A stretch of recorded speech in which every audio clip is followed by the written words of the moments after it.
नमस्कार, सलाम और जूले। मैं हूं सोनम वांगचुक लद्दाख से। आप में से कुछ लोग हमें जानते होंगे हमारे शिक्षा सुधार के कामों के बारे में, या फिर पर्यावरण के काम में आइस स्तूपा, आर्टिफिशियल ग्लेशियर जैसे कामों के लिए, या फिर आई लिव सिंपली जैसे ग्लोबल मूवमेंट्स जो कि सादा जीवन अपनाकर क्लाइमेट चेंज को रोकने के लिए लोगों को प्रेरित करती है।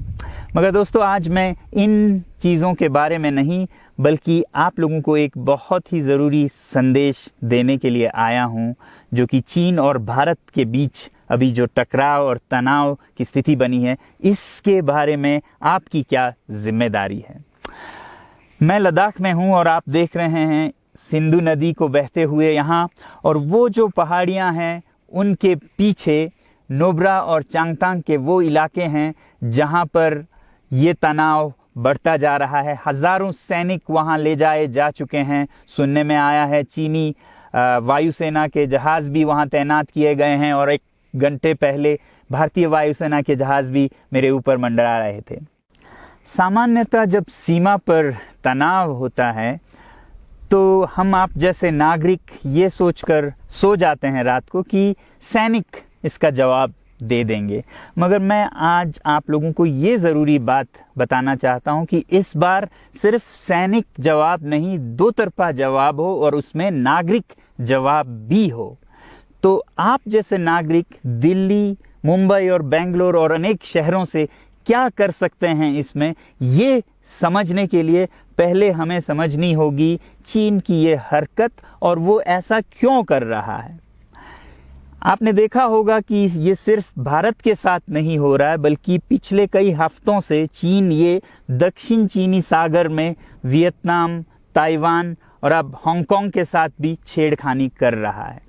और मेरा ये विश्लेषण है कि वो ये सब किसी देश के साथ दुश्मनी के वजह से ज़्यादा अपने अंदर की समस्याओं को सुलझाने के लिए कर रहा है।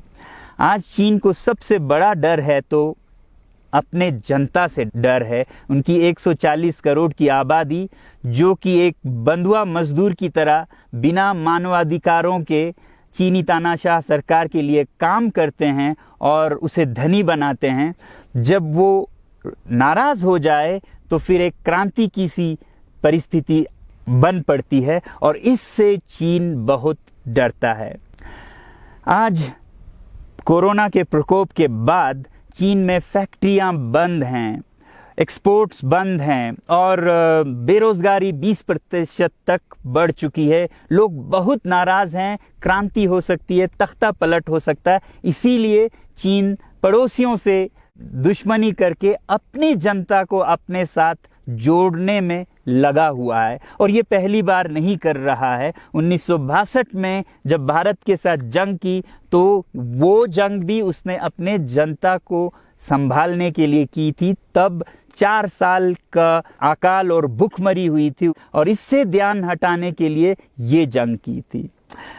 चीन के लिए अपनी जीडीपी और जो खुशहाली है उसे बढ़ाते रहना बहुत ही ज़रूरी है, और जिस दिन जीडीपी घट जाए वहाँ की जनता क्रांति के लिए तैयार है। मैं तो कहता हूँ कि इस बार भारत की बुलेट पावर से भी ज़्यादा वॉलेट पावर काम आएगी, जो नागरिक पैसा खर्चते हैं चीन के सामान को खरीदने में। ज़रा सोचिए, हम आप भारतीय उद्योग को मारकर चीन से मूर्तियों से कपड़ों तक हर साल 5 लाख करोड़ के सामान खरीदते हैं, और फिर यह पैसा आगे जाकर हमारे सीमा पर हथियार और बंदूक बनकर हमारे सैनिकों के मौत का कारण बन सकती हैं।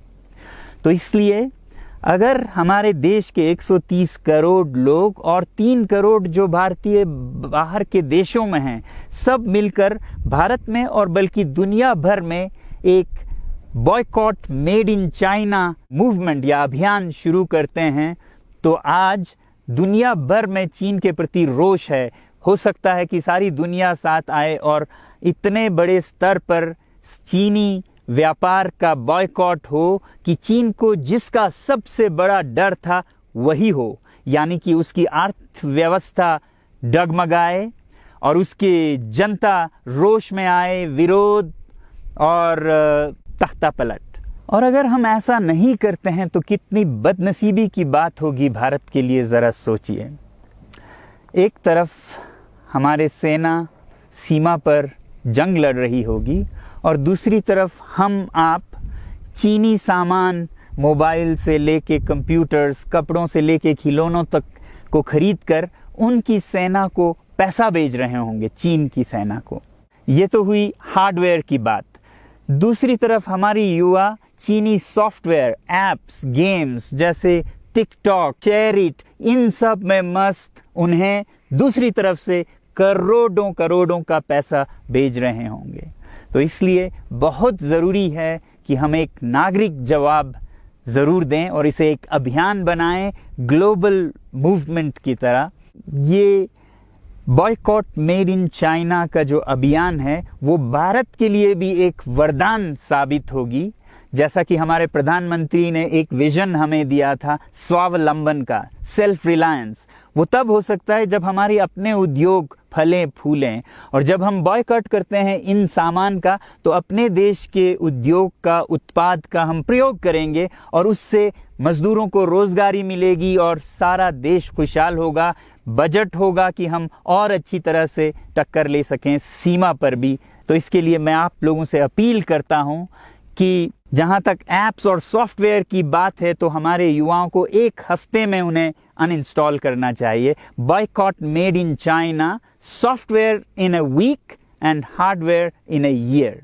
क्योंकि साजो सामान के लिए वक्त लगेगा हमारे अपने देश से और बाहर से विकल्प निकलने तक, तो उसे हम 1 साल के अंदर कर सकते हैं। तो ये हम न सिर्फ अपना प्रतिज्ञा करें बल्कि 100 और लोगों को इसके बारे में समझाएं, शेयर करें सोशल मीडिया पर, और हमारी जो मीडिया है वो जनता तक, देश के कोने कोने तक पहुंचाए। और जैसे ही इसका असर दिखने लगेगा, इंटरनेट से ऐप्स लाखों में, करोड़ों में अनइंस्टॉल होंगे, तो चीन को संदेश साफ जाएगा और यही एक तरीका उसे मेज़ पर पहुंचा सकती है जहां पर कि बातचीत हो शांति की। तो जाते जाते मैं ये बता दूं कि मैं क्या करने जा रहा हूं।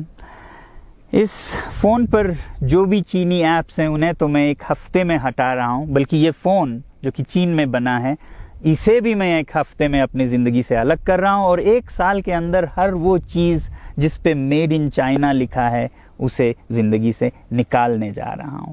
हमें चीन से, चीनी लोगों से कोई समस्या नहीं है, चीनी सरकार और उनकी रवैयों से समस्या है। जब तक चीन में परिवर्तन ना हो हमें ऐसा करना होगा। और आप लोगों से मैं अपील करता हूं कि आप अपने शहर में, अपने मोहल्ले में ऐसे इवेंट्स करें जहां लोग प्रतिज्ञाएं करें कि चीनी सामान का बहिष्कार करें जब तक चीन में परिवर्तन ना हो। और मैं सालों से कहता रहा हूं कि 21वीं सदी में देश के लिए जान देने की नहीं बल्कि जिंदगी देने की ज़रूरत है। लद्दाख में बढ़ते हुए ये देश के लिए जान देने का कारोबार बहुत देखा, और जहां एक तरफ मैं सलाम करता हूं उन लोगों के लिए, उन लोगों को जिन्होंने देश के लिए जान दिया, मगर इस 21वीं सदी में मेरा ख्याल है कि देश के लिए जान देने की नहीं, जिंदगी देने की ज़रूरत है।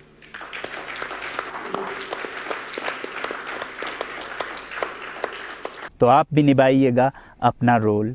जय हिंद।